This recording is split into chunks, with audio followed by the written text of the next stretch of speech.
What's up, world? We are back. My name is Hobson McCain, My name is Mark Ray Redmond. and this is episode 6 of This Is America. Um, I hope you guys enjoyed our last episode celebrating Juneteenth. It's a great holiday. Fantastic day. It was a great day for me. I hope it was a great day for you.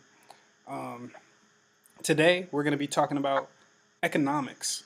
Now, it's going to be an interesting episode because obviously, from the outside looking in, the U.S. Economic state is in a very good place. The stock market is at near record levels. Unemployment's at a record low, I do believe. Unemployment is almost at a record low. I think I think it's at 4.3%, and if it goes below 3, that'd be the first time since 2001 when Bill Clinton left office, where it was below 3. So unemployment is way down. So we're going to analyze what caused this. Is it going to last? Who did Donald do it? Can we give Donald a round of applause for this? That's the question that you we know, were telling so we're gonna let Mark start us off, and I'm gonna intervene when I feel necessary. All right, well, economically, I'm just going to go off of the article that I read. Here are the pros of our economy right now. One, it's booming. It's a booming economy. And it's garnered Donald Trump some comparisons to Ronald Reagan from conservatives on talk radio and on television. I understand that Ronald Reagan did indeed, create a lot of American jobs. That if that's the great state of America that Donald Trump's trying to get back to, then he's doing a pretty decent job, I guess, because he's trying to lessen restrictions on businesses in an attempt to, basically create a trickle down effect. That's just the way that I see it. Tax breaks for big businesses, tax breaks for a lot of people that are running big businesses, or tax breaks for the rich people should theoretically make it easier for them to run their businesses. Theoretically, it should make the markets, more free, run more fluidly without all of these regulations that are placed on them by the liberals. It sounds really good in theory, but these are the cons that were listed as part of our economy. Like, not even a part of our economy, but as other things that we should be focusing on. I'm going to read them off to you. We have a slow wage growth right now. Wealth inequality is pretty much the same as it was. The liberals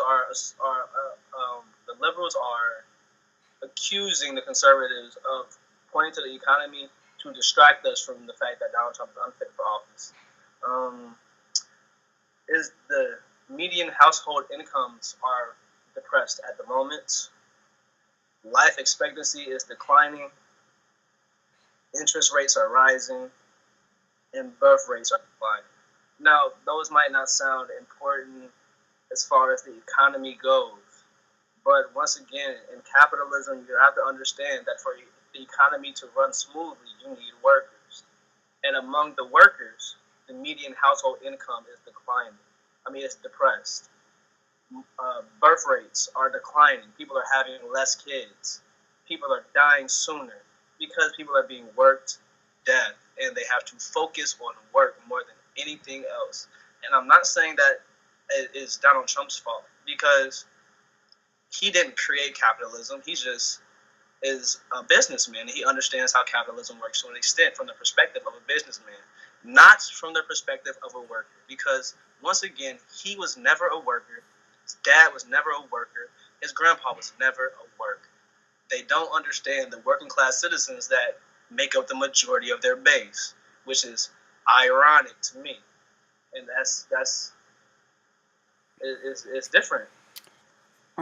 So I'm gonna just rattle off a few numbers here. Obama left office in 2016. In 2008, the unemployment rate started to fall. When Obama left office, the unemployment rate was 4.8%.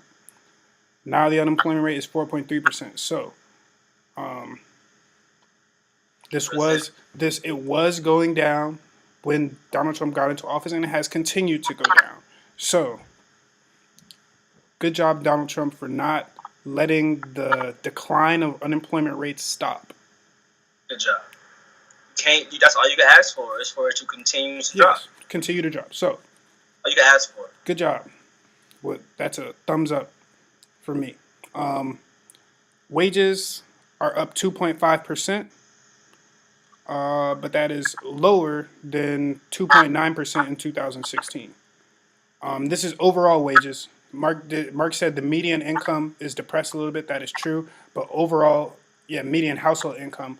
But The household overall, from a lot of things. Like the household could, be affected by someone losing their job or by someone, getting demoted or a lot of things. A lot of things can happen yeah. that So affect the household income. Like somebody could die, because people are dying sooner. If the head of the household dies, the median household income is going to take a big shot. yeah, and you got to take median with a grain of salt because there's you could take the mean household income, the mode household income. There's a lot of different ways you can average household income.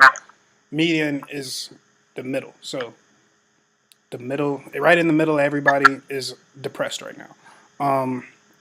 GDP growth is at 2.6%. Donald Trump has bragged that this is like outstanding levels. Whoa. I'm gonna repeat that because I just seen a whole bunch of bottles. But GDP growth is at 2.6%. Donald Trump says that this is outstanding GDP growth. That this is unparalleled. We've never seen GDP grow like this ever. Obama hit that mark 14 times when he was president. He hit 2.6% GDP growth. Just saying. Now the income share of the top 1%. This is important. This is something you really need to pay attention to. The income share of the top 1% is up from 15% to 22%. Now, basically, what this means is that the top 1% before Donald Trump got into office had 15% of the entire monetary wealth of the United States. That's outrageous. It's ridiculous. But it has gone up 7% to 22%. So now almost a quarter of the United States citizens' wealth is allocated to the top 1% of Americans. This leaves, Now, yeah. who did that? Oh, that was Donald Trump. I would say we can attribute that to Donald Trump, and before we start getting our, the backlash from everybody. The reason that the stock market is so high is also because of Donald Trump and his deregulation of big businesses. Donald Trump owns a big business, so I'm not surprised that he deregulated big businesses. It's not. It doesn't shock me that deregulating the big businesses led to a 7% rise in the percent of our wealth that is housed in the top 1%. Yeah, It doesn't shock. Tax breaks and less regulations made the rich richer. We didn't see that coming. Like we didn't think that was going to happen when Donald Trump became president. That didn't make that. That's the most shocking thing I've ever seen. and it's Donald also Trump from being president. it's also important to realize that the stock market's growth or the stock market being in a good place doesn't necessarily coincide with the average American's like economic state.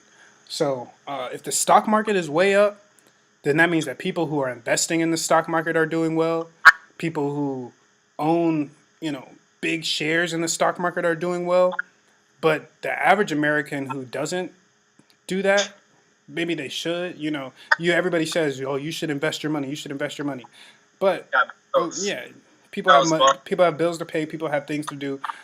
People are too busy to be, risking their money in the stock market because it's gambling. That's all the stock market is. It's taking chances because nobody knows what's going to happen in the stock market supposedly. So, because big businesses are doing well right now does not necessarily mean that the little guy is doing well, and that's Doing well, just because the top 1% is doing well. The top 1% has always been doing well. That's why they're the top 1%. yeah. So that you have to take that with a grain of salt, whether you like it or not. You can again, we talk about educating yourself on this show a lot, and looking things up. If you don't believe us, go do some research and find out for yourself. Fact check your sources. Don't go to Fox News, don't go to MSNBC, Don't go to CNN. don't go to CNN, because those places, they're usually biased. Yes, they're These are the biased. facts. CNN is for liberals, and Fox News is for conservatives. It's very simple. That's why some people turn to CNN and love what they see, and some people turn to Fox News and love what they see. And neither one of those news sources are really giving you news. They're giving you propaganda. Yeah, And they're giving you some portions of the news. They're giving you, the specific portions that they want you to hear. And what we try to do on this show is give you as much information about the general topic that we choose. That's why we love for you guys to send in topic ideas so that we can do all the research and tell you about what's going on. So just because this GDP growth, I mean not GDP, but the stock market growth, and the stock market is at a record, almost a record high. That is, that's good. It's definitely good. I'm not gonna say that's bad or that we shouldn't be shooting for that. We should, but that doesn't necessarily mean that the little guys are doing well as well. Further, the U.S. has the 40th highest level of inequality in terms of wage inequality out of 150 countries that were measured. The, the 40th highest. So, they're in the top 30%, 33%. Maybe a little bit less than that. Maybe like 20 something, 25%, 24%. So we're in the worst quarter of the world in terms of wage inequality. That's not great. I'm sure we would love to do better. But if we wanted to do better, I feel like we would be doing better. But instead of getting rid of the wealth inequality with all of these, great business moves that are making us have a booming economy, instead of the wealth inequality gap being filled, like instead of it being, bridged, the top 1% got 7% richer.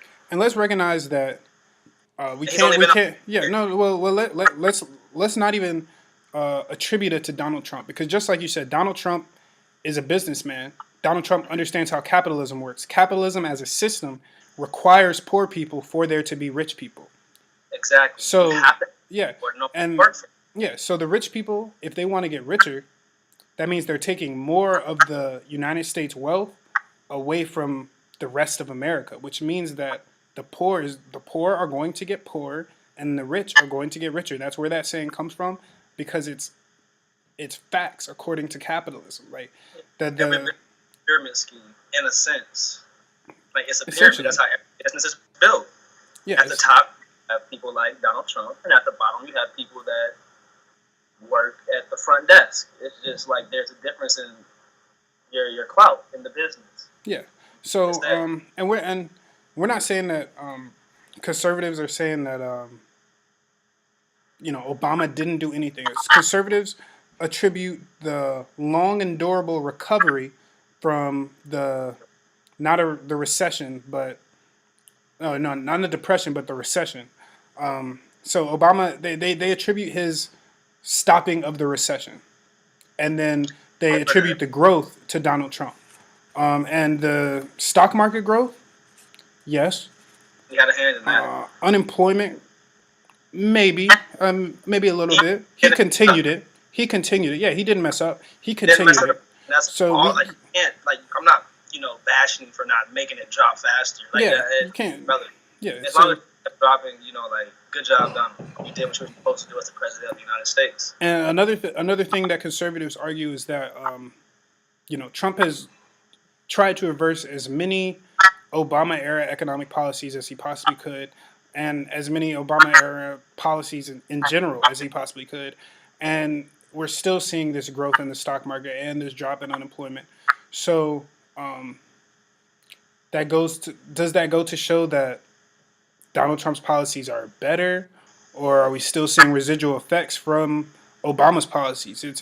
It's hard to say right now because he's only been in office for a year. Um, but I think it's safe to say that there is definitely a little bit of residual effects from Obama's last year and all. You can't just halt it. The GDP doesn't just cut off when another president comes in, and like the trends of the economy don't just stop once another president gets inaugurated. You might see dips in the stock market because of certain things. The stock market is a lot more reactionary than the overall economy, but I think it's definitely safe to say that a lot of these things are residual from Obama era policies, and it still remains to be seen whether economic policies are going to either progress us or digress us in the future. The biggest thing that we're going to have to watch for in the future is this international trade war that is looming. Yeah. You can't ignore it because like everybody's looking at stock market's good, the economy's good. That's cool until these tariffs get imposed on everybody, and we see how everybody handles that pressure. We see who's friend. We see who has what everybody needs and who's charging the highest prices and who has the best deal. And conservatives and liberals alike agree that the trade war is not a good prospect for the American economy. So that's not that's not really even a debate anymore. People who know it, people who have done their research and have been doing this for their lifetime, they agree that the terror. They agree with what we said last week, but they posted it a couple days ago. We might have been a little. We said it. Yeah, we was here first. Heard it here first. Yeah, so the tariffs and stuff are they're not good, and if we continue down that path, there will be a digression of our economy, a strong digression. I hope it doesn't. Hope we don't go that way. Donald Trump did propose that everybody get rid of their tariffs because he saw that other countries were going to tax us back. They were going to impose their own tariffs on us. And as a businessman, he has to understand that, we need international markets. Like, those are a big part of our GDP. I'm assuming that we sell a lot. We export a lot of goods. Yeah, but at the same time, to remove tariffs completely on all sides, it's not realistic.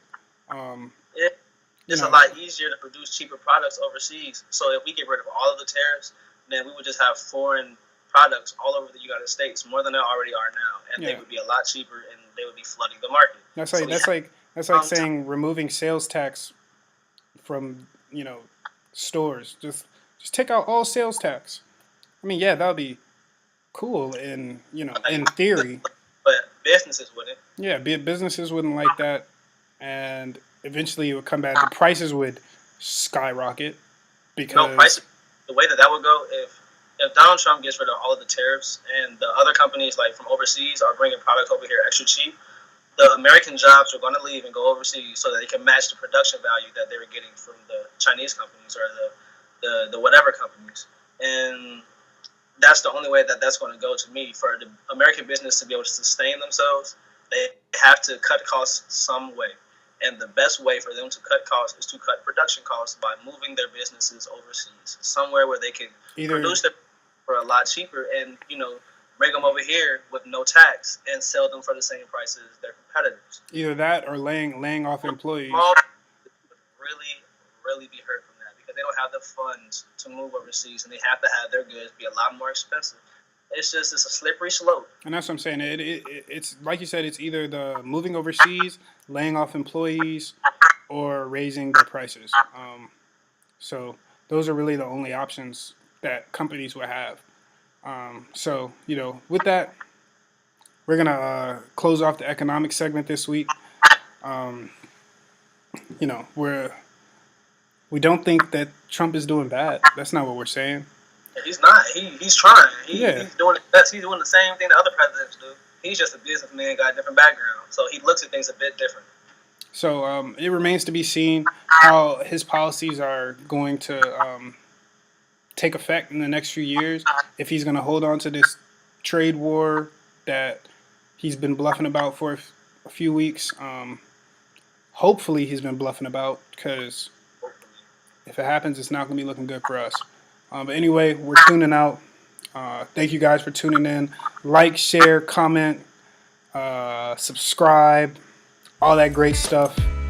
And we're going to keep on pushing out this content for you guys.